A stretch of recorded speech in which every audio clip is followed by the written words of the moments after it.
नमो अरिहन्ताणं नमो सिद्धाणं नमो आयर्याणं नमो वज्रायाणं नमो लोये सव्यसाहूणम्।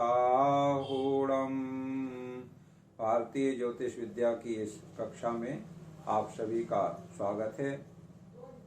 पिछली क्लास में हमने जन्म कुंडली के फलादेश के बारे में विचार किया था और उसमें जन्म पत्रिका के 12 भाव अलग अलग किस भाव से क्या विचार किया जाता है इसके बारे में विस्तार से आपको बताया गया है और सभी 9 ग्रहों के बारे में उनका स्वभाव किस तरह का है और किस विषय का विचार विशेष रूप से उस ग्रह से किया जाता है। इस प्रकार का अलग अलग ग्रह के बारे में आपने समझ लिया है। जो विशेष अंतर है विभिन्न शुभ ग्रहों में या पाप ग्रहों में उसके बारे में हमने आपको बताया था। 12 भावों के कारक जो ग्रह हैं वो भी हमने आपको बताए थे। सूर्य लग्न भाव का कारक है, बृहस्पति दूसरे धन भाव का कारक है, मंगल तीसरे सहज भाव का कारक है, चंद्रमा और बुध ये चौथे सुहृद भाव के कारक हैं, बृहस्पति 5वें पुत्र भाव का कारक है, शनि और मंगल ये 6वें भाव शत्रु भाव के कारक हैं और शुक्र 7वें पत्नी भाव का कारक है, शनि 8वें मृत्यु भाव का कारक है और धर्म भाव 9वें का कारक है सूर्य और बृहस्पति और कर्म भाव 10वें भाव का कारक हैं बृहस्पति सूर्य बुध और शनि ये 4 ग्रह हैं और लाभ या आय कहें 11वां भाव का कारक है बृहस्पति। देखो बृहस्पति दूसरे धन भाव का भी कारक है और लाभ धन और लाभ ये दोनों एक दूसरे के पूरक होते हैं और दोनों का कारक बृहस्पति है और 5वें पुत्र भाव का भी कारक बृहस्पति है। तो पुत्र माने ये शुभ बृहस्पति शुभ ग्रह है ना, श्रेष्ठ शुभ माना जाता है। तो बृहस्पति फिर यहाँ धर्म भाव का भी कारक है, कर्म भाव का भी कारक है, माने अच्छे अच्छे जो भाव हैं उनके कारकत्व जो है बृहस्पति को प्राप्त हुए हैं और अंतिम जो व्यय भाव है उसका कारक शनि है। ऐसे 12 भाव के कारक का विचार किया जाता है। जो जिस भाव का कारक है वो उसमें जो ग्रह रहता है उस भाव में तो फिर वो कारकेश ग्रह बन जाता है और कारकेश का फल किस तरह होता है ये चीज आपको समझना होगी। यहाँ तक हम लोग कर लिए थे, आज हम आगे बढ़ रहे हैं। बल में वृद्धि कैसे होती है। देखो जो ग्रह जितना अधिक बलवान होगा उतना ही उसका प्रभाव और उसका फल होगा। जैसे समाज में हम देखते हैं कि जो प्रभावशाली व्यक्ति होते हैं उनका विशेष प्रभाव होता है और सभी लोग उनको विशेष सम्मान देते हैं, आदर करते हैं, उनकी कहे अनुसार चलते हैं, उनकी बात को विशेष रूप से मान्यता देते हैं। इसी तरह से ग्रहों में रहता है। तो कौन सा ग्रह कितना बलशाली है तो बल उसके प्रभाव को दर्शाता है। जो ज्यादा बलशाली ग्रह होता है तो वो अपने स्वभाव के अनुसार फल देता है और विशेष रूप से जातक उससे प्रभावित होता है। तो ग्रहों के बल का विचार यहाँ पर किया जा रहा है कि कौन ग्रह कितना बलशाली होता है और उसके द्वारा किस प्रकार से हम फलादेश किसी की जन्म पत्रिका में कर सकते हैं। तो इसमें हम सबसे पहले देखें कि ज्यादा बलवान कौन होता है और किसके साथ किसके रहने पर बल बढ़ जाता है। कोई अकेला कमजोर होता है और साथ उसे अच्छा मिल जाए बलवान का तो वो उसका बल बढ़ जाता है।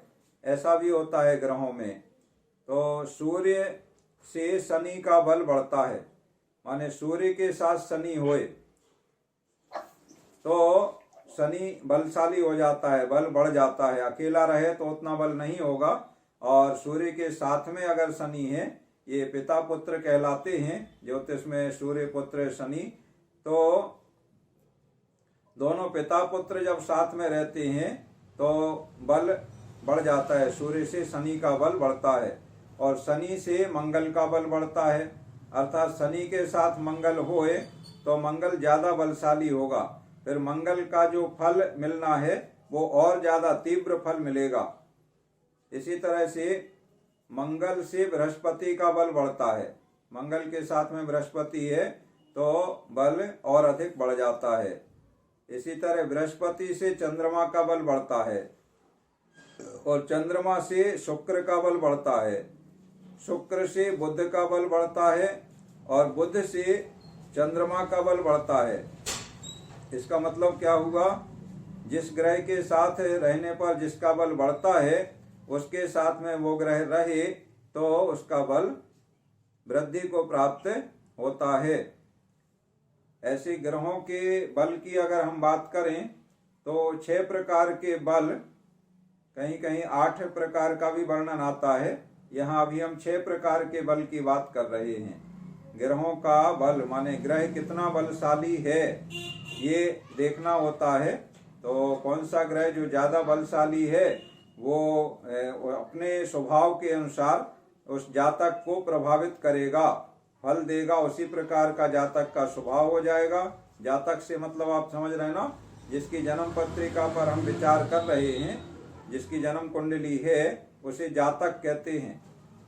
तो जातक शब्द बार बार प्रयोग में आएगा, तो जातक का मतलब आप समझ गए, जिसकी जन्म पत्रिका में हम फलादेश देख रहे हैं उस व्यक्ति को जातक कहते हैं। ठीक है, तो जातक पर बलशाली ग्रह अपना प्रभाव डालता है। जैसा ग्रह का स्वभाव है वैसा ही जातक का स्वभाव हो जाता है। देखो कभी कभी कई लोग इस प्रकार के आते हैं कि उनके मन में अच्छे विचार उत्पन्न ही नहीं होते हैं कि हमें ऐसा लग रहा है कि ये व्यक्ति ऐसा क्यों नहीं कर रहा है, ऐसा करे तो इसे फायदा होगा, लेकिन वैसा वो उसके मन में आता ही नहीं है। दूसरा कोई प्रेरणा भी कर रहा है कि ऐसा कर लो, इसमें तुम्हें ज्यादा फायदा होगा, तो उसके मन में वो चीज नहीं आती है, वो करता ही नहीं है। तो वो कोई ना कोई ग्रह से ऐसा प्रभावित है कि वैसे अच्छे विचार, वैसी अच्छी बात उसे समझ में भी नहीं आ रही है, विचार भी उसके मन में नहीं आ रहे हैं। इस प्रकार का उस जातक पे विशेष प्रभाव किसी ग्रह विशेष का रहता है। तो 6 प्रकार के बल की हम बात करें, इसमें पहला होता है स्थान का बल। पहले 6 नाम आप सुन लें, फिर एक एक नाम की हम व्याख्या आपको समझाएंगे। तो पहला बल है स्थान का बल। दूसरा बल है दिग्बल। दिग माने होता है दिशा, तो कौन सी दिशा में कौन सा ग्रह बलशाली होता है, इस प्रकार से दिग्बल का विचार किया जाता है। तीसरा होता है काल बल। काल का मतलब होता है समय, माने कोई ग्रह दिन में बली होता है, कोई रात में बली होता है। इस प्रकार से काल बल का विचार किया जाता है। चौथा होता है नैसर्गिक बल। नैसर्गिक बल माने निसर्ग कहलाता है स्वभाव, माने स्वभाव से ही बली है, स्वभाव में कोई तर्क नहीं होता है। ये स्वभाव से बली है तो क्यों बली है ये, ऐसा तर्क नहीं, स्वभाव में कोई तर्क नहीं होता है। तो इसे कहते हैं नैसर्गिक बल, माने स्वभाव से ही वो बली है। इसके बाद होता है चेष्टा बल, और अंतिम 6वां होता है दृग बल। दृग का मतलब होता है दृष्टि। दृष्टि माने देखना, तो देखना किस प्रकार से देखना, माने ग्रह की दृष्टि होने से वो ग्रह बलशाली हो जाता है। जैसे बड़े लोगों की दृष्टि किसी पे है, माने कृपा है, तो बड़े लोगों की कृपा से छोटे लोग भी बलशाली हो जाते हैं। इसी प्रकार से ग्रहों में होता है। जो लोक व्यवहार में बहुत सारी चीजें हम देखते जानते हैं, वो ज्योतिष में भी ग्रहों के साथ में भी होता है, और उसका उपयोग फलादेश करने में किया जाता है। इस प्रकार से 6 प्रकार के जो बल हैं ग्रहों के, उनके नाम हमने आपको बताए। अब एक एक के बारे में हम समझ लेते हैं। पहला है स्थान बल। स्थान से मतलब कौन सा ग्रह किस स्थान पर है जन्म पत्रिका में, तो किस स्थान पर रहने से बलवान होगा और किस स्थान पर रहने से बलवान नहीं होगा। तो यहाँ पर बलवान होने के बारे में बताया जा रहा है कि कौन सा ग्रह कहाँ कहाँ होने से बलवान होता है। अब इसका उपयोग हम कैसे करेंगे फलादेश में, हम जन्म पत्रिका जिसकी देख रहे हैं उसमें देखेंगे कि कौन कौन से ग्रह इसमें बलवान हैं। 9 ग्रह उसमें स्थापित हमें दिख रहे हैं, तो जो ग्रह उसमें सबसे ज्यादा बलवान होगा तो जातक का स्वभाव उसी ग्रह के स्वभाव के अनुसार पाया जाएगा, या अन्य ग्रह कोई उसको प्रभावित कर रहा है तो वो अपनी ओर उसको मोड़ेगा। इस प्रकार से हम एक पहली नजर में ही उस जातक के स्वभाव के बारे में जान जाएंगे कि ये जातक किस स्वभाव का है, कौन सा ग्रह इसको सबसे ज्यादा प्रभावित कर रहा है। देखो ग्रह करते नहीं है, ये बात हम बार बार आपको याद दिलाते हैं, ग्रह कुछ भी करते नहीं है। हालांकि भारतीय ज्योतिष में मान्यता यही है, वैदिक ज्योतिष में, भारतीय ज्योतिष में, कि ग्रह सब कुछ करते हैं, लेकिन जैन आगम की मान्यता थोड़ी सी इससे हटके है। तो आपको इस बात को समझना होगा जैन आगम की मान्यता क्या है। जैनाचार्यों ने जो ज्योतिष के बड़े बड़े ग्रंथ लिखे हैं और वर्णन किया है, तो उसमें उन्होंने स्पष्ट किया है कि ग्रह करते नहीं हैं, ग्रह केवल सूचना देते हैं। कि मतलब ग्रह से हमें पता चल रहा है, जैसे काले बादल छा गए आकाश में तो हमें उससे सूचना मिल गई कि अब बरसात होने वाली है, ठंडी ठंडी हवा चलने लगी, कहीं पानी गिर गया तो उससे हमें सूचना मिल गई, पता चल गया, अनुमान हो गया। ऐसे ही इन ग्रहों के माध्यम से सूचना प्राप्त होती है। अर्थात ये करने वाले नहीं है, विधायक नहीं है, ये केवल सूचक हैं। जैसे मील का पत्थर रहता है वो सूचना देता है, इसी तरह से ग्रह सूचना देते हैं। तो स्थान बल की हम बात कर रहे हैं। जो ग्रह उच्च, अब उच्च क्या होता है, अभी उच्च की बात आपको हम अलग से बताएंगे। तो अभी आप ये समझ लें, जो उच्च स्थान में रहता है वो स्थान बल, स्थान की बात चल रही है ना, तो उच्च अवस्था में जो ग्रह है वो उस स्थान उच्च में रहने से बली होता है। स्वग्रही होने से बली होता है। स्वग्रही का मतलब अपने घर में जो जिस राशि का स्वामी जो ग्रह है, अपनी उस राशि में, उस घर में, जैसे मेष राशि का स्वामी मंगल, वृष राशि का स्वामी शुक्र, तो ये शुक्र अपनी राशि में वृष में है, कर्क राशि का चंद्रमा, तो चंद्रमा कर्क राशि में है तो स्वग्रही कहलाएगा। अपनी राशि में है तो वह स्वग्रही है, तो बलवान रहेगा। इसी तरह से मित्र ग्रही, इन ग्रहों के कुछ ग्रह मित्र होते हैं और कुछ ग्रह शत्रु होते हैं और कुछ ग्रह सम होते हैं। हर ग्रह के अलग अलग, अभी मित्र, शत्रु और सम, इसका पूरा एक चैप्टर हम आपको एक क्लास अलग से लेंगे, तो उसमें आप समझ जाएंगे कि किस ग्रह का कौन सा ग्रह मित्र है, किस ग्रह का कौन सा ग्रह शत्रु है। जैसे हम लोगों में आपस में लोक व्यवहार में ऐसा होता है ना, देशों में, राष्ट्रों में भी होता है कि ये हमारा मित्र राष्ट्र है, अगर हमारे राष्ट्र पर कोई संकट आएगा, कोई आंख उठा के देखेगा तो हमारा मित्र राष्ट्र आकर के तुरंत हमें सहयोग करेगा, उससे बचाएगा। और कुछ शत्रु राष्ट्र होते हैं तो वो हमें, हमारे ऊपर कोई आक्रमण कर रहा है तो हमारा शत्रु उससे, शत्रु के साथ मिल करके वो हमें और नुकसान पहुंचाना चाहेगा। ऐसे ही ग्रहों में होता है, एक ग्रह का एक ग्रह मित्र है, दूसरा कोई ग्रह शत्रु है और कोई सम है, उदासीन है। मतलब हमें तुम्हारा ना भला ना बुरा, ना तुम्हारे भले से हमें प्रयोजन, ना तुम्हारे बुरे से प्रयोजन, इसे कहते हैं सम, उदासीन रहना। तो इस प्रकार के भी ग्रहों में स्वाभाविक व्यवस्था पाई जाती है कि कुछ ग्रह सम होते हैं, उदासीन रहते हैं, ना तुम्हारे अच्छे में हम साथ देंगे ना बुरे में साथ देंगे, उनका अलग ही अपना स्वभाव चलता है। तो इस प्रकार से जो मित्र ग्रही हैं वो बलवान होते हैं, माने अपने मित्र के घर में हैं। अगर मित्र के घर में कोई ग्रह है, मित्र ग्रह के घर में, घर से मतलब वही 12 भाव, तो मित्र ग्रह का वो भाव है और उसमें उसका मित्र ग्रह बैठा है तो वो बलवान होता है। इसके बाद मूल त्रिकोण में रहने वाला, मूल त्रिकोण के बारे में भी हम आपको अलग से बताएंगे। और 100 नवांश अपने नवांश में, अभी आपने जो 10 वर्ग विचार में 10 प्रकार से जन्म पत्रिका बनाई है उसमें नवांश कुंडली बनाई थी। 5 नंबर पे 10 वर्ग में 5वें नंबर पे है नवांश। तो नवांश में, अपने नवांश में माने जो ग्रह है अपनी राशि के नवांश में अगर वह ग्रह स्थित है तो वो बलशाली होता है। इसी तरह से दृष्काण में, दृष्काण कुंडली बनाई थी।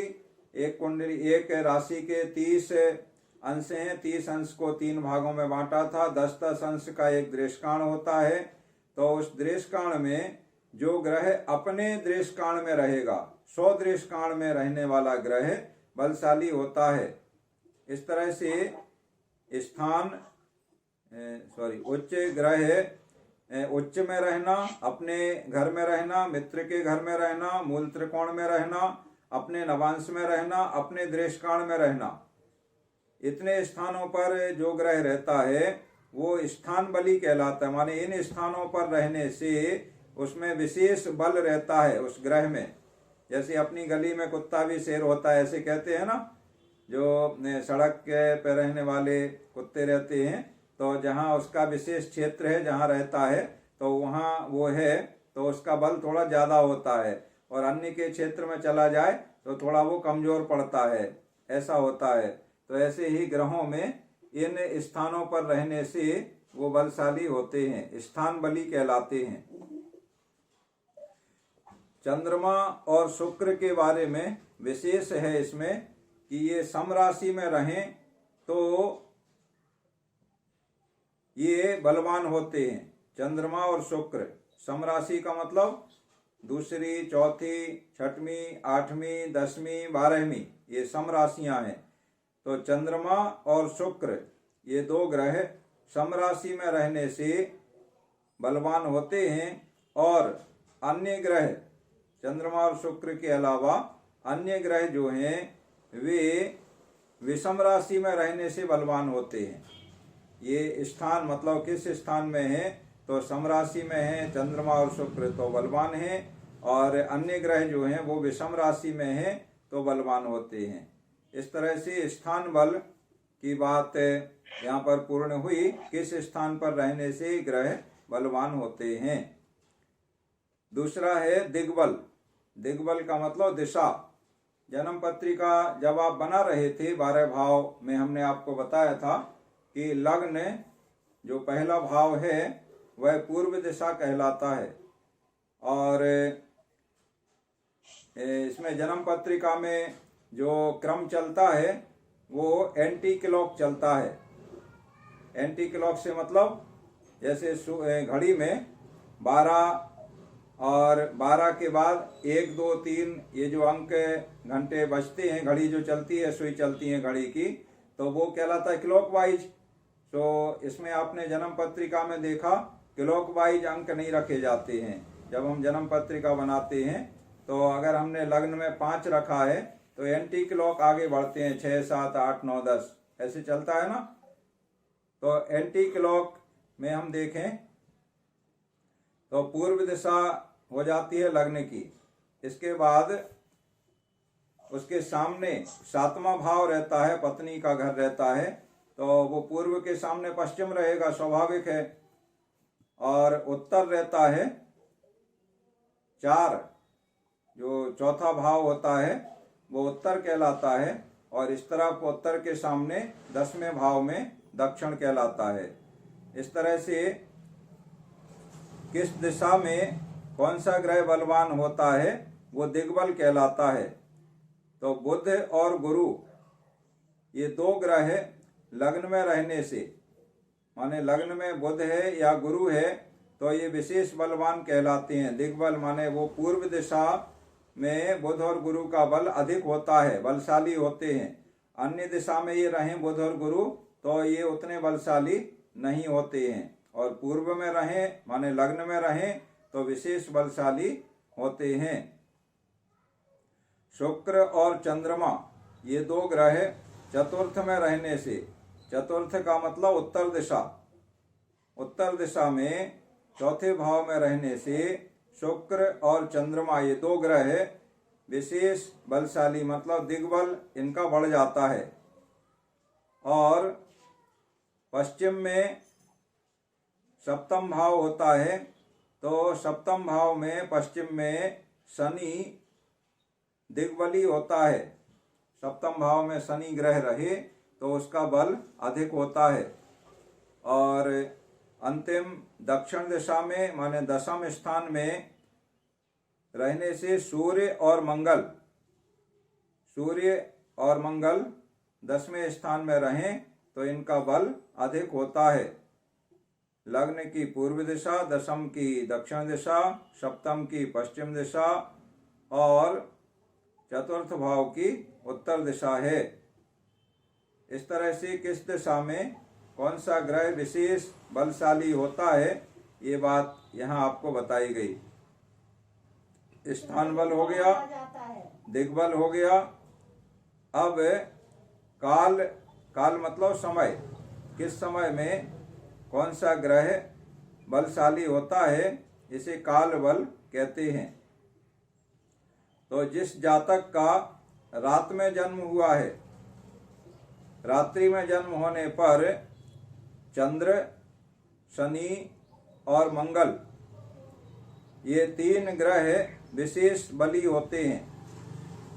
और जिस जातक का जन्म दिन में हुआ है उसकी जन्म पत्रिका में सूर्य, बुध और शुक्र ये काल बली कहलाते हैं। दिन और रात्रि में जन्म के अनुसार ग्रहों के बलाबल में अंतर आता है। और एक अन्य मत से बुध को सर्वदा कालबली माना गया है, माने बुध हमेशा कालबली होता है। इसके बाद चौथा बल है नैसर्गिक बल, माने स्वभाव से ही ग्रह बलशाली है। तो कौन सा ग्रह कितना बलशाली है ये बल के क्रम में सबसे कम बलशाली, फिर उससे ज्यादा, फिर उससे ज्यादा, फिर उससे ज्यादा, फिर सबसे ज्यादा, इस क्रम में ग्रहों को हमने रखा है। सबसे पहले हमने रखा नैसर्गिक बल में शनि, मतलब शनि का बल कम होता है। इससे ज्यादा बल होता है मंगल का, मंगल से ज्यादा बुध, बुध से ज्यादा गुरु और गुरु से ज्यादा शुक्र, शुक्र से ज्यादा चंद्रमा और चंद्रमा से ज्यादा सूर्य का बल होता है। ये स्वाभाविक नैसर्गिक बल है, इसमें कोई अन्य कारण नहीं है। जैसे अन्य कारण से मतलब जैसे स्थान बल था तो उस स्थान पे बलवान हो जाता है वो ग्रह। दिग्बल है तो उस दिशा में रहने से बल हो जाता है। काल बल है तो समय के अनुसार बल होता है। तो ऐसा नैसर्गिक बल में इस तरह का कुछ नहीं होता है। स्वभाव से ही ये ग्रह इस प्रकार एक दूसरे से ज्यादा बलशाली हैं। तो सूर्य इसमें सबसे ज्यादा बलशाली माना गया है और शनि सबसे कम बलशाली माना गया है। पांचवें प्रकार का बल होता है चेष्टा बल। चेष्टा बल से मतलब है कौन सी राशि में या किसकी युति से किस ग्रह में विशेष बल चेष्टा बल आ जाता है। तो मकर से मिथुन राशि तक, मकर से मिथुन का मतलब मकर, कुंभ, मीन, मेष, वृष, मिथुन, ये 6 राशियां। इनमें मकर से मिथुन पर्यंत किसी भी राशि में रहने से सूर्य और चंद्रमा तथा मंगल, बुध, गुरु, शुक्र और शनि चंद्रमा के साथ रहने से चेष्टा बली होते हैं। इस तरह से चेष्टा बल देखा जाता है। और 6 प्रकार के बल में अंतिम है दृग्बल। दृग माने दृष्टि का बल। तो बलवान ग्रह अपने स्वभाव के अनुसार जिस भाव में रहता है उस भाव का फल देता है।